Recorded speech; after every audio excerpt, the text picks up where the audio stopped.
Hello, friends. It's John Clan Third with episode 74 of Shadow and Flame with Magic the Podcast, and today we're reviewing New Mutants Special Edition number 1. So let's get to it.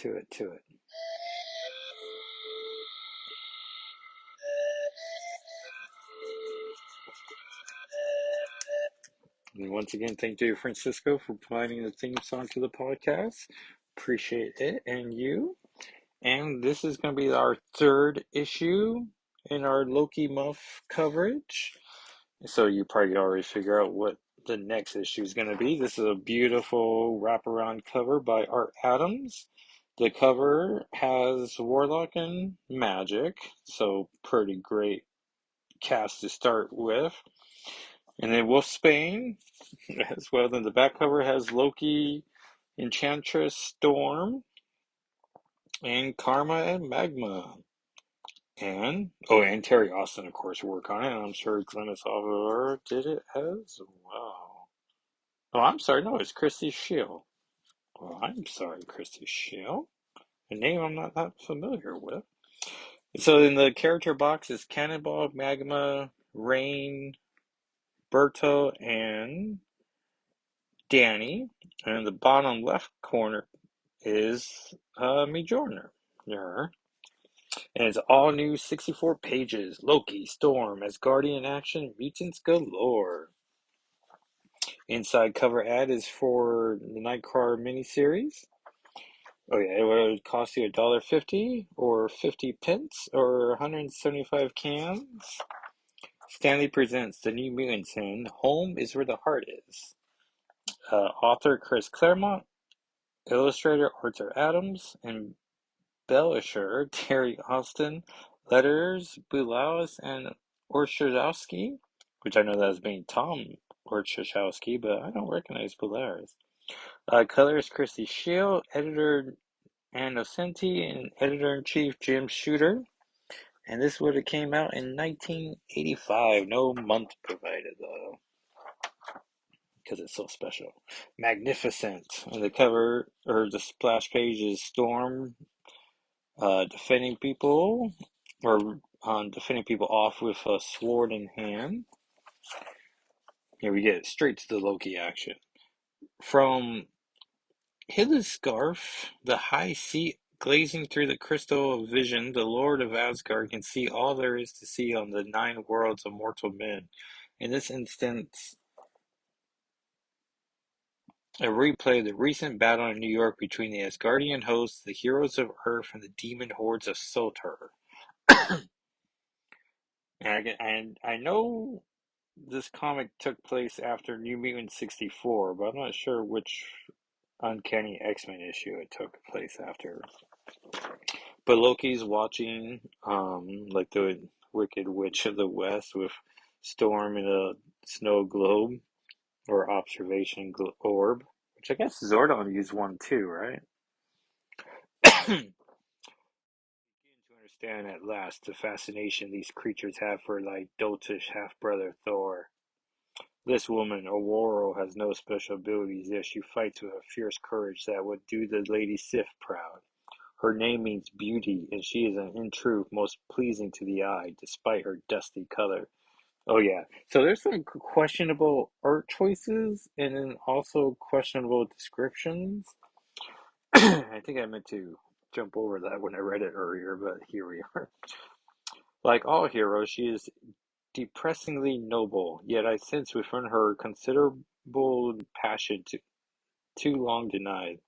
Until recently, as Storm, she led a band of mortals from the outcast clan called Mutants. Known as the X-Men, her power to control the elements echoes Thor's, but hers has been stolen, it seems, forever. She cannot fly, poor thing. Wind and weather are no longer hers to command. I wonder what price she would pay to get them back, to become a goddess, in fact, as well as name. And then Enchantress shows up. She's wearing a cute little green outfit with matching green boots and a green cape, a lighter green cape, like Polaris green, and a matching belt. You wish to see me, Loki? Enchantress, I have a task for thee. I am no lackey, prince of evil, and I, despite my reputation, am as generous a friend as I am placable foe, which for Amora wouldst thou have me be. Friend, my lord, for now. Splendid, journey from hence to Midgard, and bring me the woman known in this mystic orb. Why such interest in a mere mortal? True friends, sweet one, mind their own affairs. Aurora's companions, the X-Men, have done me grievous hurt. For that incredible story, see X-Men and Alpha Flight crossover special on sale now. So what great planning that was. For like 4 months we had nothing but Asgardian adventures. Which I would be curious why they even did a X-Men Asgardian crossover to begin with. So much to write a story about that. But I am sworn to leave them in peace. I prithee repay that insult 1,000-fold. Be inspired, enchantress. I wish their agonies to be long, lasting as they are exquisite. Thy will be done, Loki, with pleasure. X-Men, thou art doomed. Aurora, my flesh is mine, and soon after thy spirit. Then with thine aid, I will assume my rightful place as ruler of Asgard. And this is, to its credit, very important to the mythos of the New Mutants after this. Like, it's a real milestone or a benchmark, or just possibly all three of those. But you think in terms of karma or judgment, uh, like just him telling Enchantress to do it is enough to put the blame on his feet. Like, no, you broke the rules. Kyrinos. Few places on Earth can match its roughly hewn natural beauty or its peace. And we see Storm's bringing food to Karma, who is massively overweight due to Shadow King taking over her body and just being, treating himself right. And now she has her body again and hates the body she's in and is very depressed. And the words used are not great, and the art's probably overly um, done. But Storm wants her to live, but they will figure out a path to get Karma whole again. Meanwhile, across the island, Jean Coy Mon's fellow New Mutants, and now I'm trying to remember what her current proper name is, are doing what teenagers the world over love to do best, having a good time. We see Cannonball and Magma are swimming. Uh, Ileana and Warlock, who's perfecting his blue or his human form. Looks like it may be a young Clark Kent, but without glasses. And he's like, its motion never. Query, friend Ileana, does this substance possess life? Gee, Warlock, not really. Water's like air. It's a medium wherein living things exist. Its motions never ceases, and its aspect always changes. Self has never beheld such fascinating diversity. Like your taste in clothes, huh? Look, the sort of swimsuits Danny and Amy's are wearing really aren't your style. You've got the hang of making your body look human, but what you wear has to conform to human society as well. Self is grateful. Anytime, what are friends for? Because Danny, and I guess I'm not used to Amara being called Amy, but I guess that makes sense. And Ileana are all wearing like revealing bathing suits, which is questionable if you know you're going to put your characters in outfits that are going to be the outfit they wear for the rest of it. And it's like, well, then maybe you don't put her in that bathing suit. And I'm trying to flash forward because I don't think I really paid attention, but I'm looking for Amara in her bathing suit, which now feels disingenuous. And there's just one tiny panel where it looks like she's also wearing a white bikini, just like Ileana is. But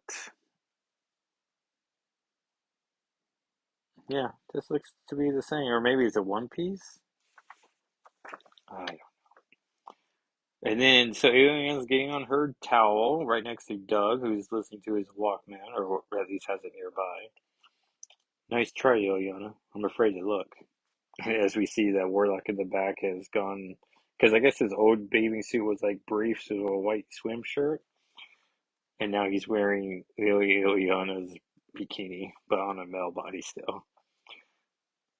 I'm afraid to look. Actually, it's pretty funny. I don't want to hurt Locke by laughing at him. I've had that done to me too often. Well, here I am talking to a sorceress about an alien runaway. Who'd ever have thought? There's so much that's incredible about being a mutant, and part of this team, in some ways, it's a dream come true. In others, it's a nightmare. I read the papers, watched the news. I listened to the kids back home making stupid, cruel jokes. I want to tell them to talk about me, but I'm scared. I'm not evil or a crook, yet people make me feel like I am because of what I am. I know. And she dons her sunglasses ever on her head. Because Ileana's just cool. Just pure coolness. It's a rotten situation, Doug, and we're stuck with it. And then Danny, and then it's Birdo, like getting everyone's attention. We can't give up our powers or change the world. Too bad we can't find ourselves another world. It's like, oh, Doug, you big dum dum. And so then Birdo jumps into he does a high dive. Danny pulls up Rain as she has a scheme she wants to do. Then a giant snake comes out of the water and starts coming forward the new mutants. And with that, young Nova Romani unleashes a blast of molten lava at the attacking Liverian. However, to her considerable surprise, it just disappears. Meanwhile, on the beach, right, rocks are falling. Immediately, Roberto da Costa transforms into a super strong incarnation sunspot. But when he takes his first strike, he just misses the rocks, and Cannonball is trying to help out, but he's dodging rocks as well, and he like almost runs into the mountain, but he's able to pull up because he's nigh invulnerable when he's blasting. And then Ileana thinks, my soul sword's appeared, not that it'll do much good since its power is a disrupt spells, not shatter stones. And it shouts out loud, Warlock, Doug's talent won't protect him. You keep him safe. As Doug immediately forms a tank around him. And I should mention, because it was a back issue for me, I bought this in very fine edition, and I'm only thinking about it now because some of these O's look like they're filled in. I don't know if that's just someone who did it or just the way the printing error is. But Doug resents having to be protected all the time. Like his power is useful, it's not a combat useful power, not at this point. And then Ileana is taken by surprise. Her armor is starting to form over her left arm. And then Danny reveals that it was her the entire time because she wants to keep them battle ready, which Birdo's upset because they're not the X-Men. They're not looking for students or well, they're not looking for students either. But like they don't look for trouble. They're students. And Danny's like, well, we're in the next class of X-Men, so we should be always prepared as you why danger seems to find them. So a lot of foreshadowing that things are coming. Quickly as they can, the mutants race back to the village. And Warlock gets struck by lightning and gets overcharged. And Ileana's armor reappears again. My soul sword, it only responds like this in the presence of sorcery or demons. And we see like all these Asgardians on horses coming forth, and Storm's now made her way present. They're right fighting off these Asgardians one by one with contemptuous ease. No matter how hard they resist, the mutants are struck down and carried away. And then Loki appears before Storm. What? Where am I? Who? Welcome, my dear, to thy new home. Hush, Aurora. And she's taken by surprise as he transforms her outfit into a pretty awesome black look. And well, no, she has a mohawk, but now it's even bigger and more impressive. And she went from a pink dress to her black outfit. Be thou still in mind and body within the crystal chrysalis? Further, my beauty, sleeping beauty, that the radiant become that more suited to a goddess. Thy fate shall be made plain to thee anon, when Loki's fell magics have ensured that thou wilt embrace it as joyfully as the flower doth the morning sun. Meanwhile, so she's being pampered, but Enchantress has a job to do, as she has gone torture the New Mutants. And she references how these aren't the X-Men she's used to from their brief encounter in Dazzler 2, Vicinity. And Magic gets on her feet first, gets her brandishes her sword. Whoever you are, witch, you're going to regret kidnapping us. Ignorant child, you dare pit yourself against the Enchantress? I'm tempted. Maybe some other time. As she opens up a stepping desk, and the New Mutants are all but through it, but then, ow! Unfortunately, oh yeah, hang on everyone, while my stepping desk teleports us home. Unfortunately, ow! And Ileana falls on her butt and does not know where her team went. The disc, I hit some sort of barrier, lost my hold on others, sent them scattered through space and time. But I'm still here. Ha! And Enchantress throws, just one-handed, picks her up and throws her against the wall. Brat, thou dost sorely try my patience. Wall, hold her fast. And if you're into hentai at all, the wall wraps its many arms around Ileana. Thy magics will avail thee not, for these hands will leech thine eldritch power from thee. The harder thou resist, the tighter they grasp, and the weaker thou become. Neither canst thou vanish as thou hast already discovered, thanks to the binding spells that protect my home. As for the others, the girl's companions, I want them found. And so her goons escape. Karma. Okay, so we're on page 16. The classic X-Men plot of the dividing the team and seeing how they all respond. So Karma's in the desert and she's by herself, no food, no water, no shelter, no friends, and she's just gonna surrender to the heat. Cypher is at a banquet and no one's happy that he's there, and they start just pushing him around and he tries to defend himself, but he's overpowered by the Asgardian strengths. And then someone throws the collar of a thaw, and now he's a servant to the party. Wolfsbane. And so she's running around, and these are giants chasing her, and they think they're going after a reindeer, but it turns out, what does he name himself here? She meets a wolf prince and decides to run off with him. And she's very confused. She has feelings all over. Warlock shows up in Hela's domain, and well, at first he doesn't know that. He just sees a giant dragon and realizes his life's in danger, and he's been short-circuited, so he needs a power boost, and he slays it. And in a fun Art Adams detail, he thinks to himself, even with internal systems functioning at peak efficiency, locating self-friends would be a real long shot. And he just turns himself into long shot, which is, I can only imagine Claremont wrote that in the script, and then Art Adams was like, I know exactly what the assignment is. Then Hela shows up wondering what he's doing there. He's like, well, I need to find my friends. And he just motors off. And Hela's not upset, but she's like, oh, shoot, I was going to claim him. Sunspot's in a bar, and he's arm wrestling fools. And he's winning when he's in his Sunspot form. And he's thinking he shouldn't be able to beat Asgardians, but he is. So maybe the Asgardian sun is brighter and stronger, and so that's why he's stronger. he's he rescues a damsel, and so Permas Birdo's just doing everything all his hero fantasies. He walks away with one, two, three, four, five, six, seven, eight ladies.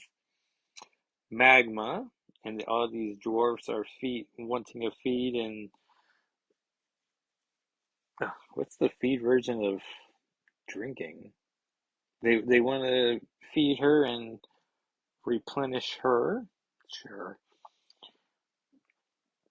And so she's just all of a sudden she's extremely hungry. She's just gorging herself on pies and meads, and then just collapses on the ground. And they imply that her days are over.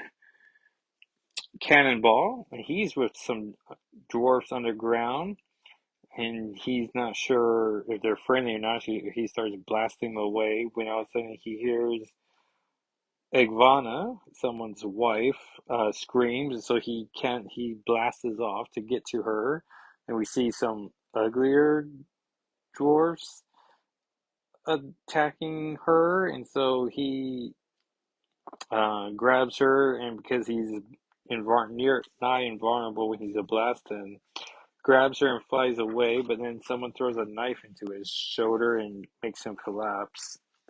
So not no invulnerable does have its limitations. Mirage. And Mirage, Danny finds a beautiful Pegasus with thorny ropes around it and rescues him and immediately becomes bonded with it. Whereas these jerks show up thanking her for undoing the trap so that it saves them time, but she refuses to give up the horse. And then this other lady comes down, also on a horse, with a big old staff, and she's going to fight them off.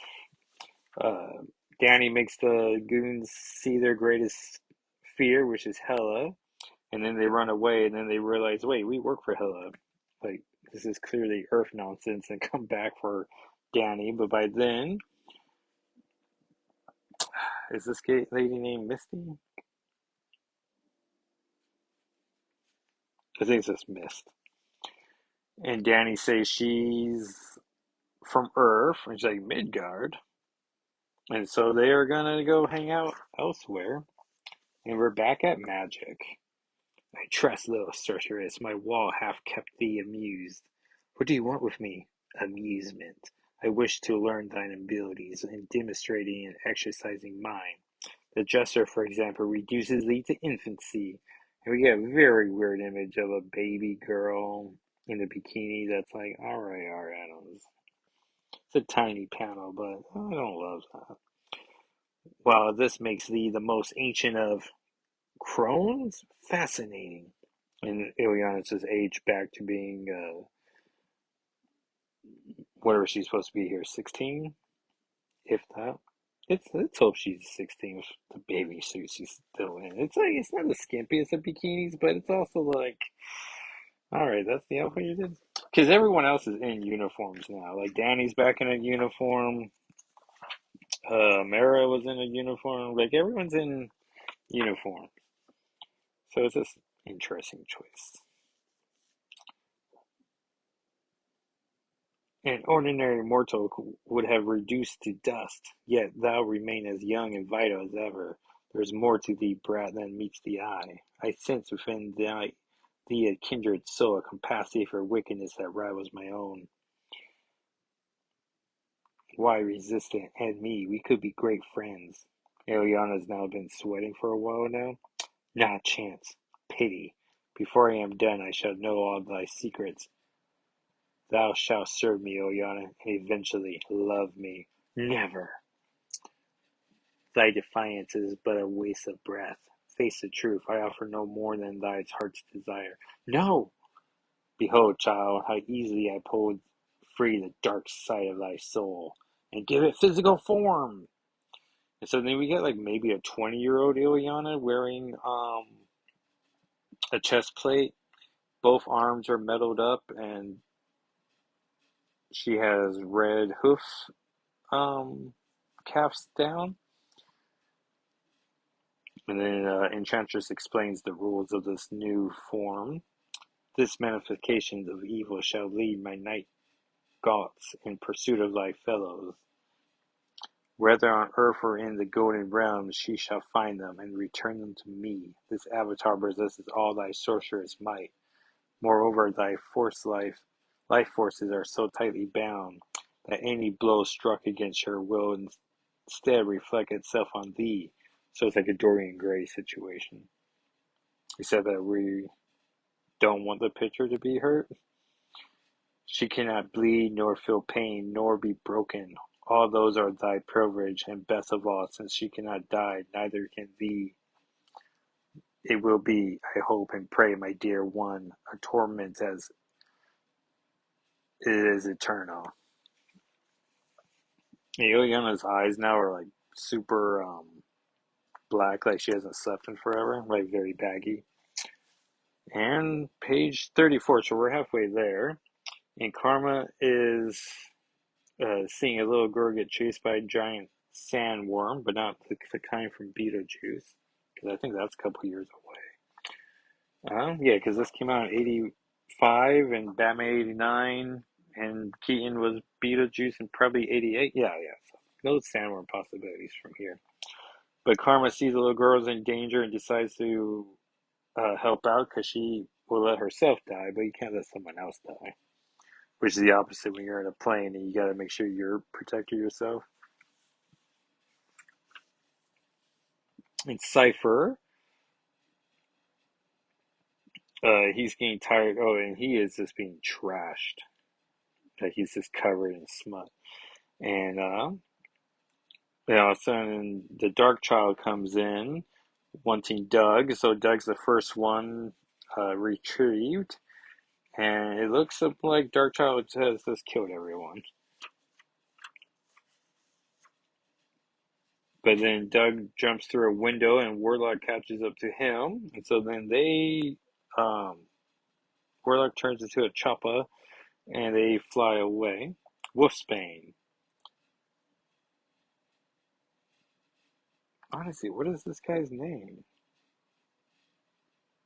And the prince is trying to take her home, and oh, maybe he doesn't say his name. But she wants to stay with him, but he mentions friends, and so she's just like, "Oh shoot, I gotta go. I'm sorry. I'm sorry. I'm sorry." Sunspot, and we see the Warriors 3 come in. Hogan, Fando, and is it Volkstag? I know he repeats his name at some point.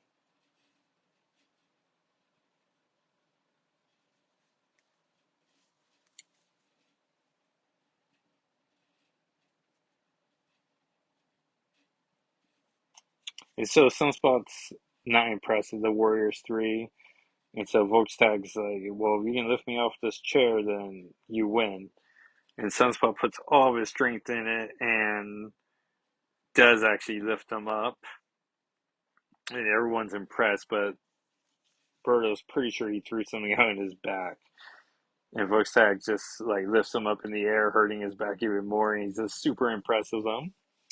And we see Cannonball's in a bed recovering from the arrow, and you don't get a good shot in these next couple of pages, but it looks like he's not wearing underwear. Like he has bandages around his chest and his waist, and it's like, well, what's your downstairs situation, Sam? And then we see a wall melt, and then we get a fairy magma versus Cannonball. And so some of the caves are on fire, and this guy legit just grabs a fire extinguisher. Where I'm like, what? Would dwarves have a fire extinguisher? Like it literally looks like technology. So it's like it's not saying they can't have technology, but I don't know, fire extinguisher. Like, do you think it'd be some type of mystic soap water or something? I don't know. So Cannonball's trying to still defend himself. He does this awesome thing where he grabs a table and he can trace your finger or your eyes, but you see him going up, across, down, down, up, A B A B.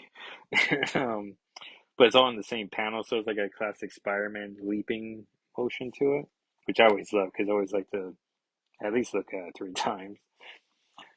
Magma's down.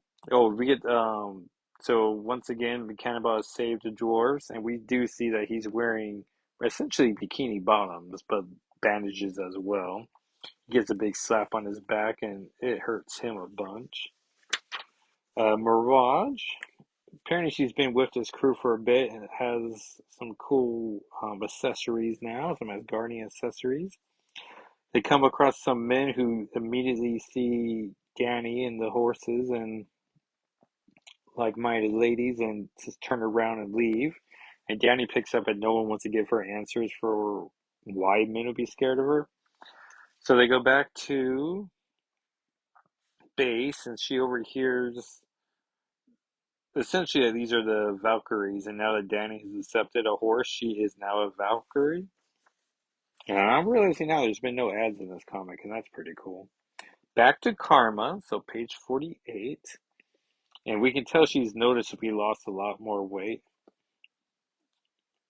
And she's still trying to protect the gal. They've been killing small lizards or animals as they come across. Sunspot is worried about his friends. It's been a while since we've seen them. The Dark Child comes in here. He immediately recognizes this isn't Ileana, even if she got a new outfit on. It's just not her. And of course, the Dark Child then just goes bat crazy. And Birdo tries to get away. We see Cannonball trying to console Amara, and he's recognizing that hopefully their friends are doing well, but uh, like they're taking a toll from being here on Asgard. And then we see Loki show up with Storm. Behold, O world, the entrance to the Eitre's domain. It is not yet meet for lesser dwarfish eyes to see thee as thou truly are. Therefore I shall disguise thee with Freya's enchanted cloak of feathers, which is pretty fun if you know your God of War, 2018. In the shape. Well, it's weird that we got 2018 God of War and Halloween, huh? And we distinguish those two movies with saying 2018. In the shape and seeming of a falcon. Watch, my pretty, listen and learn. Come to love this realm with all thy noble heart, the better to help me rule it. And then Loki comes into the dwarf's room. Hail, Eltri, lord of the forge. Greetings, Loki, second son of Odin. And then Loki thinks to himself, arrogant knave, to dare mock me. What brings the trickster to my Jorel? A commissioned blacksmith, a hammer, the equal of Mjolnir and Stormbreaker for Asgard's new thunder god. And what, pray tell, hath happened to the old one? Beta Ray Bill hath returned to his own people, and my brother Thor's heart hath ever belonged too much to Midgard as the Golden Realm. But what have we here? He notices Cannonball's been listening. And so essentially because of the intruder and not to kill the intruder, Loki demands the hammer. And the dwarf doesn't want his potential son-in-law to be hurt, so he agrees. I mislike skulkers. I could choose to close his prying eyes forever, but hence thy daughter seems to care for him. I shall graciously stay my wrath. There, I have done thee a kindness. Wilt return my favor? Aye. Splendid. And then Cannonball has and with Loki's departure, and Cannonball apologizes, but he's like, it's Loki. He would have tricked me into doing this anyway. Back at Wolfsbane, I don't think this guy still doesn't get named, but Darkchild shows up to grab her, and she's immediately just like, you're not Ileana.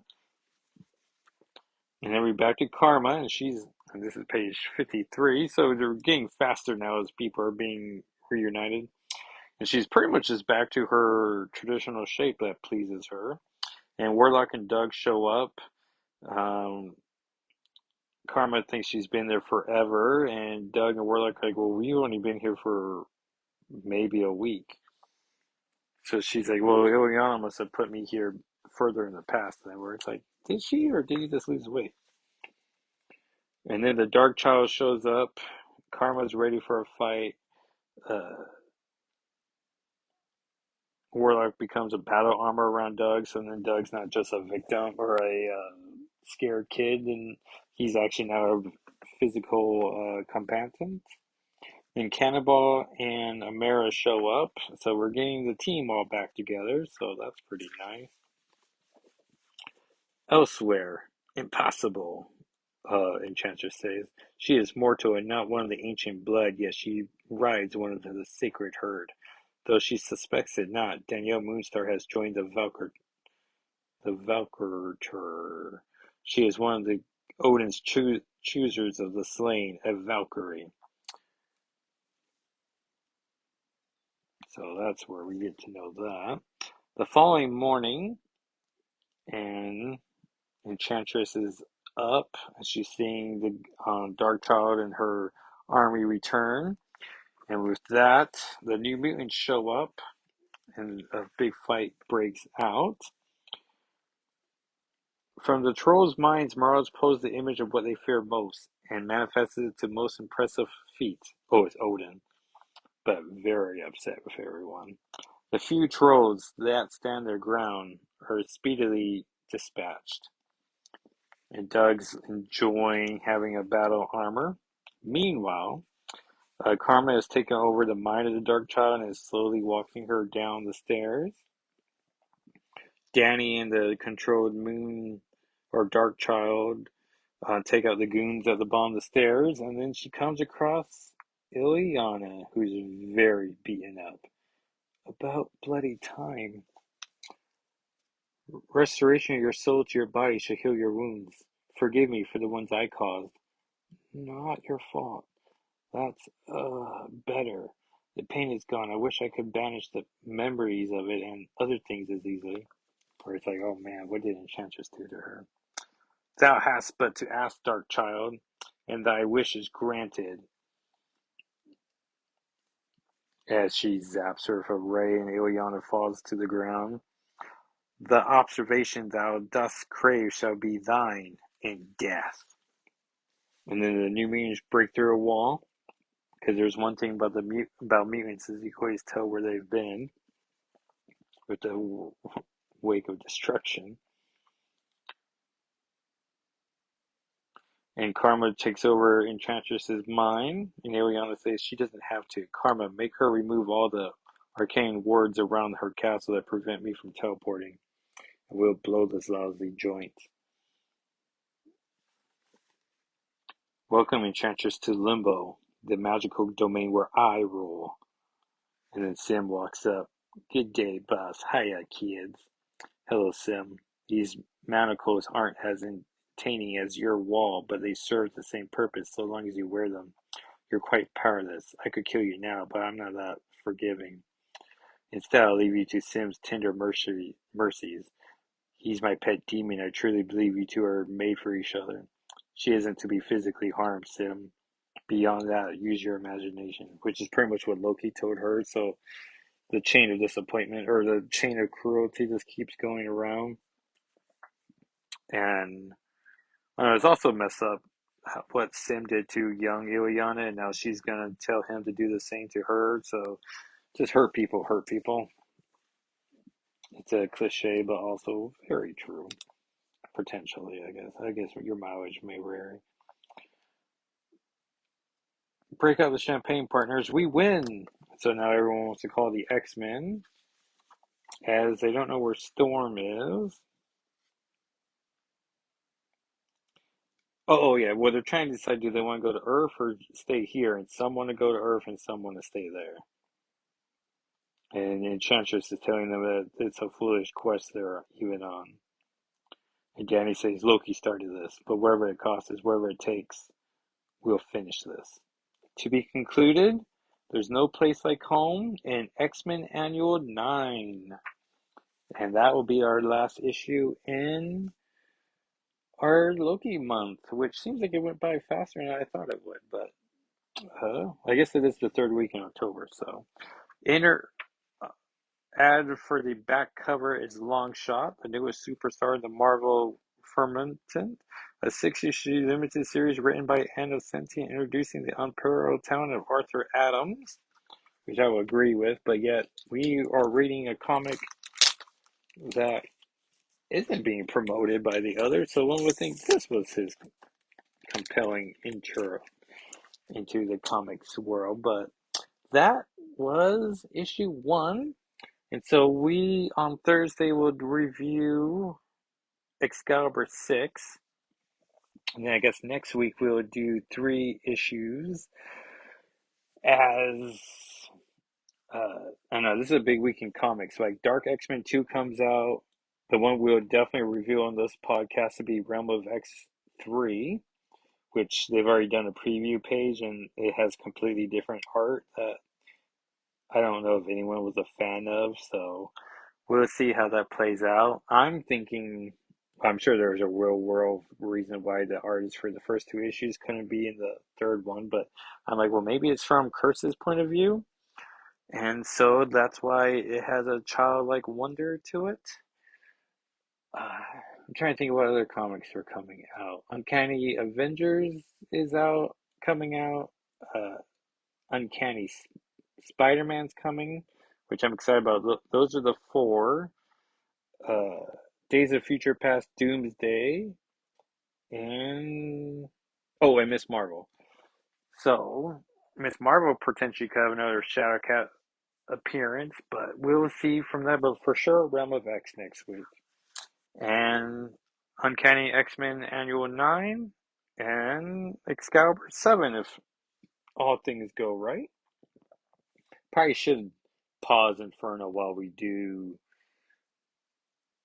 Loki, but I don't know. People have been responding, and thank you everyone who's been reaching out saying they not appreciate the podcast, but they've been enjoying the podcast and reassuring my concerns about too many episodes too soon. Because I can't believe we're already at 75 episodes. It's definitely not been 75 weeks. Because some people could be like, "Oh, episode 52, that's a year," and it's like, "Well, yeah, that's nice," but we've been doing some bonus content. I know I launched with 10 episodes because I wanted to show people, this is serious. I'm serious about it. So, if you would like to send some encouraging words, you can find me on Twitter, Blue Sky, Instagram, and YouTube at Jacko SIII. You can follow the podcast at SNFWM on Twitter and Instagram. And you can follow my writings at shadowandflamewithmagic.com. And I guess I might as well mention this on the podcast, but I'm doing a Twitter thread and I've done this to quite a few people when you talk about gaps in your X-Men histories. And X-Men Gold, the team uh, that Kitty Pryde herself led, I read the first issue and I read issue 30, and that was it. And then I felt like like done. Where it's like, no, read it. And it's been a pretty good series. Even the Mojo crossover X-Men Blue wasn't too bad. It was definitely one of the weaker of the plots, but so I've been rereading those each weekday. So I think I just dropped issue 3, and I guess by me telling you this now, I've clearly read ahead, and I'm doing Twitter threads. So on the blog, I'm hoping to do 10 episode or a post collecting the 10 reviews. And so, you can make 4 decent posts or 3. It's 36 issue comic series. So, but it's been pretty nice so far besides the odd ship of Kurt and Rachel and uh, Kitty and Colossus. And that one time Storm kissed Gambit. I was like, come on, what's this about? But anyway, so all that is available for you free online. You just have to seek it out. And if you do seek us out, thank you for listening. And if you would subscribe and leave a comment on whatever platform you listen to and tell a friend, I really appreciate it. And I will talk at you next time. All right, everyone. Bye.